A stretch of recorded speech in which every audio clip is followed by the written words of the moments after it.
Você já se perguntou por que você talvez tenha tanta dificuldade de resistir a uma promoção? Por que talvez você gaste mais do que o que você tem na conta, sem conseguir segurar os seus impulsos? Hoje eu quero te convidar a refletir sobre por que você gasta demais. O que pode estar por trás do seu comportamento de compras que pode estar te trazendo muito mais mal-estar financeiro do que benefícios? E quem sabe, a partir dessa reflexão, você pode encontrar caminhos diferentes, soluções diferentes para a sua questão financeira. Vamos refletir sobre isso? Talvez você ache que lidar com dinheiro é apenas uma questão lógica e racional, de compreender planilhas, números e investimentos. Mas, na verdade, nós somos seres sociais e emocionais, e o nosso dinheiro impacta diretamente as nossas emoções e também é regido por elas. Eu sou Sara Matos, sou psicóloga clínica e esse é o podcast O Dinheiro no Divã. Aqui a gente conversa sobre dinheiro, mas não no olhar racional, lógico de planilhas ou números, e sim tentando entender como a nossa vida interior impacta a nossa relação com o nosso dinheiro e como a nossa saúde financeira também impacta a nossa saúde mental. Nem todo mundo apresenta comportamentos impulsivos e compulsivos de compras. Mas algumas pessoas já me relataram que se perguntam por que elas compram mais do que o que gostariam. Por que elas, quando precisam talvez segurar um pouco as contas, fazer um investimento, separar aquele dinheiro para investir, conseguem fazer 2 meses e logo depois parece que tudo vai abaixo e elas começam a comprar coisas que inclusive nem precisam. A gente vai poder refletir hoje sobre isso por um aspecto um pouquinho diferente, talvez, do que o que você esteja imaginando. Eu não vou falar para você sobre por que você faz contas e a partir das contas exatas, precisas, você entende que aquilo que você quer comprar você precisa tanto. Ou da racionalização interna, das justificativas que você encontra para comprar determinados itens e depois ter aquele arrependimento do comprador quando você tem aquilo na mão. Você pensa, por que será que eu comprei isso? A gente vai poder olhar um pouquinho as bases sobre isso. E para conversar, para começarmos essa conversa, eu vou precisar te dar um contexto histórico, para que você entenda de onde vem, talvez, o seu comportamento de compras, que não tem nada a ver com o consumo de redes sociais, com a quantidade de influências que estão te dizendo para você comprar isso ou aquilo, mas na verdade, o seu comportamento de compras hoje tem uma outra raiz que vem de, no mínimo, 300 anos atrás. Por que 300 anos? Porque há 300, 350 anos, a nossa vida deu uma virada. A nossa vida como uma comunidade maior, como um coletivo, como uma sociedade, foi profundamente transformada pela Revolução Industrial. Isso não quer dizer que antes de nós inventarmos máquinas que melhoram a produtividade de algo, massificam, padronizam itens e produtos, a gente não tivesse nenhum tipo de comportamento de compra impulsivo e compulsivo. Desde que o dinheiro foi inventado, nós temos sim essa vontade, essa necessidade de realizarmos trocas e usarmos o dinheiro como um parâmetro, um equalizador dessas trocas. Nós compramos, nós temos desejos, nós temos impulsos, nós temos desejos de parecermos mais importantes, mais interessantes, e sim, aquilo que a gente comprava antes da Revolução Industrial também já estava ali acontecendo, mas de um jeito completamente diferente. Se antes da Revolução Industrial o nosso processo de compras estava muito mais pautado em necessidades materiais, depois da Revolução Industrial isso foi completamente transformado. Antes, nós comprávamos itens materiais que satisfaziam as nossas necessidades materiais. A gente acumulava, sim, mas também acumulávamos como uma forma de garantirmos algumas necessidades materiais para ajudar no nosso processo de sobrevivência. A gente estocava alimentos, a gente comprava mais alimentos do que o que precisava, nós tínhamos roupas de inverno, de verão, dependendo, lógico, de onde essas pessoas moravam quando tinham uma passagem de estações que eram mais bem pautadas, mais bem marcadas. As pessoas compravam roupas, as pessoas compravam sapatos, as pessoas compravam maquiagem, elas queriam parecer bacanas, bonitas, e principalmente em algumas épocas do ano, quando tinham bailes, quando tinham festejos, tudo isso acontecia e sempre aconteceu. Mas antes da Revolução Industrial, esse processo ele era mais dirigido por necessidades materiais do que por necessidades emocionais e relacionais sociais que nós tínhamos. Com a Revolução Industrial, nós começamos a padronizar produtos. Aquilo que era feito de uma forma manual, que tomava um tempo para ser feito, começou a ser feito mais rápido. E além de ser feito mais rápido, começou a ser entregue mais rápido. As máquinas a vapor, os grandes trens, os trilhos começaram a ser construídos e aqueles produtos que demoravam meses para chegar entre um país e outro, porque precisavam ir de navio, porque precisavam ir a cavalo, começavam a chegar mais rápido. O escoamento de produtos era mais rápido, a quantidade de produtos feita era mais rápido, existia uma padronização maior, ou seja, existia uma possibilidade de mais itens chegarem em mais camadas da sociedade. Durante algum tempo, isso funcionou muito bem.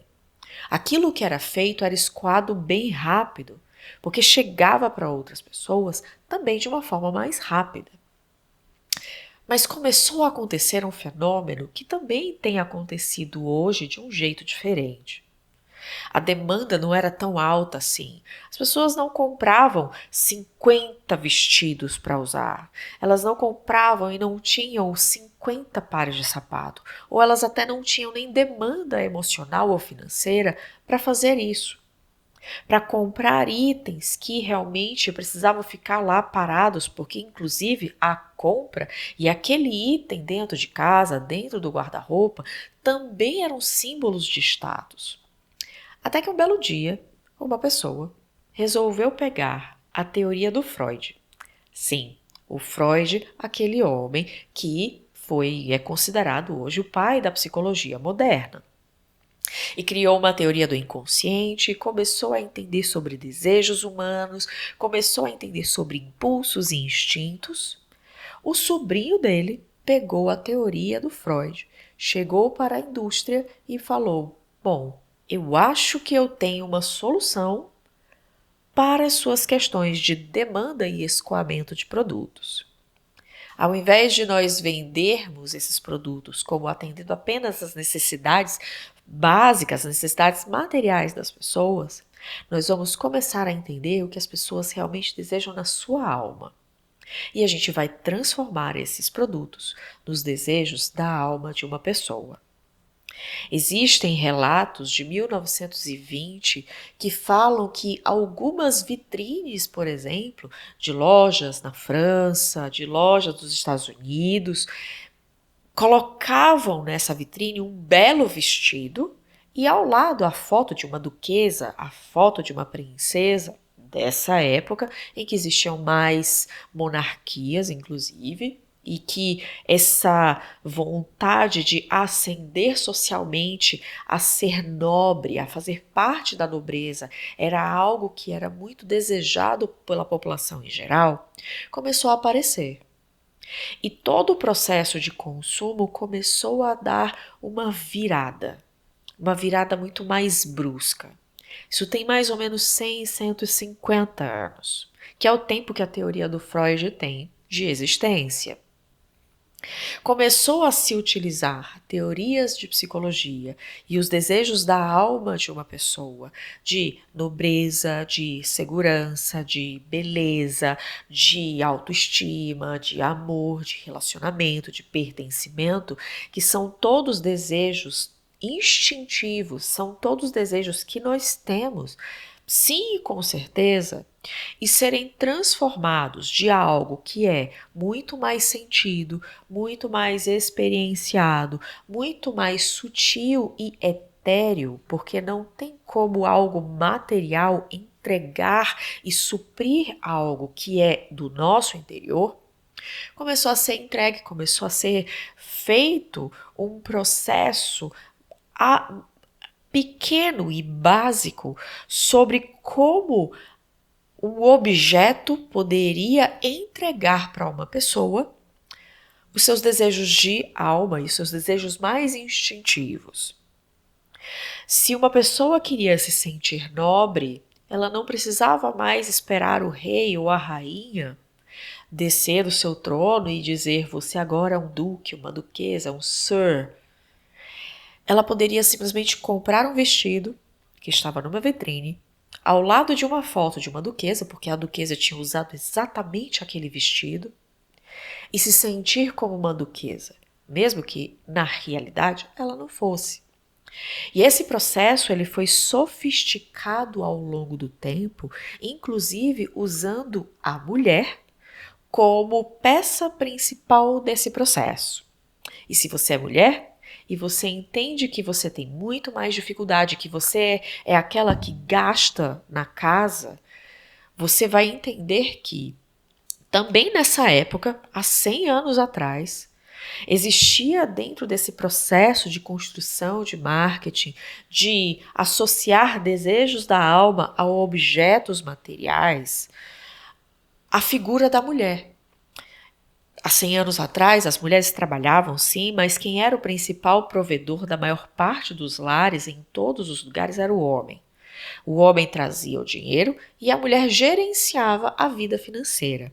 Então, não era ele quem comprava, não era ele quem mandava no que podia e no que podia comprar em casa. Existem também relatos e escritos, existem livros escritos que falam abertamente que é a mulher quem vai salvar a economia. Na época da Grande Depressão, em 1929, existem alguns livros que foram lançados logo depois, 1930, 31, que marqueteiros da época, pessoas que trabalhavam com marketing, eles falavam abertamente que era a mulher que ia salvar a economia, porque era ela quem gastava, porque era ela quem gerenciava o dinheiro dentro de casa. O homem, ele simplesmente ia, trabalhava, voltava com o salário, entregava na mão da mulher e dizia: gerencia do jeito que você imagina que precisa ser gerenciado. Compra o que precisa ser comprado para a gente começar a fazer essa família acontecer. Todo o processo de inserção da mulher, de associar a mulher com a compradora mor e os grandes trabalhos de marketing serem voltados sim para a mulher, também aconteceu há 100 anos atrás. O que você pode entender e como é que eu quero que você entenda que esse contexto histórico que eu estou te trazendo está fazendo com que você hoje não consiga parar de comprar. Ao longo do tempo, essa forma de se lidar com o desejo humano, essa forma de se entender que não importa o seu desejo, comprar é a solução, ficou cada vez mais enraizado na nossa sociedade. Hoje a gente quase nem questiona isso. Se eu quero me sentir bela, e beleza é algo que é imaterial, que é individual, que não é massificado, que não pode ser padronizado, que é diverso, que precisa da diversidade para se entender beleza. Eu consigo acessar beleza quando eu tenho dinheiro suficiente para pagar às vezes por uma cirurgia estética. Quando eu tenho, por exemplo, dinheiro suficiente para ir a um shopping e comprar o vestido XYZ. Quando sai um filme e uma determinada roupa está sendo usada por determinado ator, determinada atriz, e eu posso comprar e sentir o que aquela pessoa está sentindo. Tem alguns relatos, algumas reportagens sobre, por exemplo, quando a princesa Diana usava determinados vestidos e ela aparecia, logo em seguida os vestidos ficavam esgotados na loja. Porque as pessoas começaram a associar aspectos imateriais com objetos materiais. Virou uma associação direta disso. E isso nos afastou do nosso próprio interior. Quanto mais eu tenho desejos imateriais, mais algo em mim me diz que se eu comprar determinados objetos, eu posso materializar esses desejos. Eu posso transformar esses desejos da minha alma, de autoestima, de amor, de relacionamento, de felicidade, de conexão com as pessoas, de respeito, de dignidade, com objetos materiais. Eu posso, não importa o que eu pergunte e o que eu deseje, comprar é a solução. Comprar me responde isso. Se eu sinto em mim que eu tenho uma sensação interna de que a minha autoestima hoje está um pouco fragilizada, e eu passo no shopping, ou eu vejo na TV, ou eu estou zapeando o Instagram ou qualquer rede social, e eu vejo uma determinada figura de expoência, uma figura de influência, alguém que esteja se expondo ali e que tenha uma imagem construída em cima de desejos humanos de beleza, de segurança, de autenticidade, de eu sou querida por tantas pessoas, eu tenho status de nobreza, de real, de ser da realeza. Na hora que eu vejo aquilo e algo em mim diz eu também queria isso que essa pessoa tem, não como um processo de inveja ou de cobiça, mas porque muitas vezes são desejos que a gente já tem, são instintivos.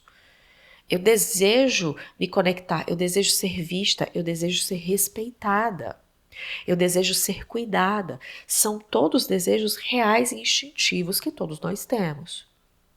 E eu olho aquela pessoa vestida de uma determinada forma, eu descubro que o perfume dela é aquele perfume tal, o sapato que ela está usando é aquele, o lugar que ela frequenta é aquele. O meu dinheiro vai me dar acesso a isso. E quando eu menos espero, eu vou lá, eu compro, eu acesso isso. E mesmo comprando mais do que o que eu tenho, mais do que o que eu posso, parece que aquilo dentro de mim não se acalma. Não se acalma por nada que eu compre. E esse processo que eu quero que você comece a fazer para dentro de você é que perguntas, que necessidades internas você tem que, independente do que você queira, independente da pergunta que você tenha dentro de você, se a resposta for eu vou comprar, para a compra e olha para isso dentro. Comprar, é claro, não, entenda, eu não sou contra comprar, eu não sou contra ter coisas boas, eu tenho coisas boas, mas não como uma forma de satisfazer internamente aquilo que objeto nenhum vai me suprir, objeto nenhum vai matar essa fome interna, vai saciar aquilo que está aqui dentro. E se saciar, vai saciar por 5 minutos. Logo depois vai passar, talvez sacie por 1 semana, 2 semanas. Se você é, por exemplo, jovem e você quer ser respeitada, e você quer ser bem vista pelos seus pares, e você entende que se eu tiver um carro XYZ, isso vai me dar esse lugar, vai me dar esse processo, vai me satisfazer, você vai comprar o carro. Você vai passar 5 anos comprando carro. Depois de 2 semanas em que as pessoas olharam para você e disseram assim, nossa, você comprou esse carro, ai que carro legal, ai como você, nossa gente, que bacana, admiro muito você. Durante 1 semana, 2 semanas, você recebeu a admiração das pessoas, você recebeu o respeito das pessoas, mas o boleto vai chegar por 5 anos. Essa admiração, isso vai passar. As pessoas não vão continuar te admirando por 5 anos enquanto você está pagando esse boleto desse carro. Vai passar, depois de 1 mês, depois de 2 meses, aquilo vai virar comum. E quando vira comum, o desejo que não foi saciado adequadamente, porque ele foi saciado a partir de um objeto externo e não a partir de uma pergunta interna de como você efetivamente promove uma admiração de si mesma para si, ou de uma admiração de uma outra pessoa para você, através de algo que você é e expressa, ao invés daquilo que você pode comprar, de que você tem acesso a comprar, muda totalmente a forma como você lida com a sua compra. Agora em Black Friday, né? Hoje é final de novembro, tá tudo estourando por aqui de compre isso, compre aquilo, essa TV disso, esse carro daquilo, essa roupa tá com percentual de desconto de XYZ. Ativa e todo o processo de marketing que é construído hoje, ele é feito há mais de 100 anos com uma forma de ou despertar você fazer comprar pela dor ou pelo desejo, de uma ou de outra forma. E se você não conhece a dor e o desejo que estão dentro de você, para compreender que aquilo que você vai adquirir de uma forma material e concreta, de uma forma física, porque um carro se toca, uma roupa se toca, uma cirurgia estética, você vai ver, você vai tocar no seu corpo e você vai saber que aquilo está ali. Vai te saciar durante algum tempo e depois não mais. E é importante que você comece a fazer essa pergunta para dentro. O que realmente eu desejo e que pode ser saciado de uma forma que não seja material, que eu não precise necessariamente tocar.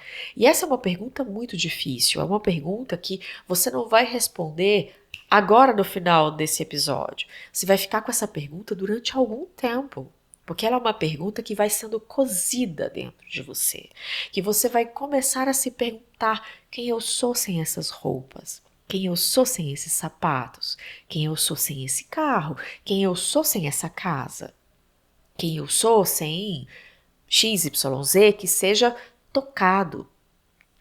A gente tende a ter esse olhar mais físico, mais material para as coisas. E muitas vezes os nossos desejos, eles não são materiais. A autoestima, ela é zero material.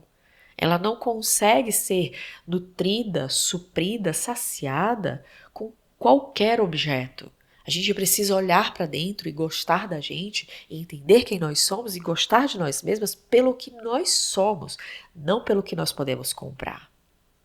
Como é que essa reflexão está chegando aí? Como é que ela está mexendo em você e fazendo talvez você questionar que talvez parte do que você entende dentro de você, que é uma necessidade, que é um desejo, que você deseja saciar, não está conseguindo ser saciado com as suas compras, e você consegue ter um controle melhor sobre o que você compra a partir dessa conversa interna. Segura a compra, entende para dentro, não sai comprando de uma forma automática, instintiva, instantânea, sem pensar um pouco. O mundo vai continuar sendo o mundo, as TVs vão continuar sendo TVs, não vai acabar agora, só porque a Black Friday acabou. Você vai poder comprar isso em um outro momento. Reflete um pouco sobre aquilo que realmente é valioso para você, dentro de você, para que do lado de fora você faça compras que sejam mais alinhadas com aquilo que está dentro de você e não para saciar algo que precisa ser saciado de um jeito diferente e que às vezes a própria matéria, o próprio objeto material não consegue fazer isso. Esse foi o último episódio desse ano. Eu volto em janeiro com outras perguntas, com outras questões sobre dinheiro. Se esse episódio te ajudou de alguma forma e pode ajudar alguém, encaminha ele para uma outra pessoa, convida ela para vir aqui questionar entender por que será que eu gasto tanto e depois eu me arrependo das coisas que eu gasto. Mesmo que eu não tenha compras impulsivas, mesmo que eu não tenha vício em compras, faz parte esse processo de questionar também para dentro o seu processo de compras para que você tenha uma relação mais saudável com a sua vida financeira. A gente se vê no próximo ano. Esse foi o último episódio desse ano. Agora eu só volto em janeiro com novas perguntas sobre dinheiro, psique e a sua vida interior. Até lá. Tchau, tchau.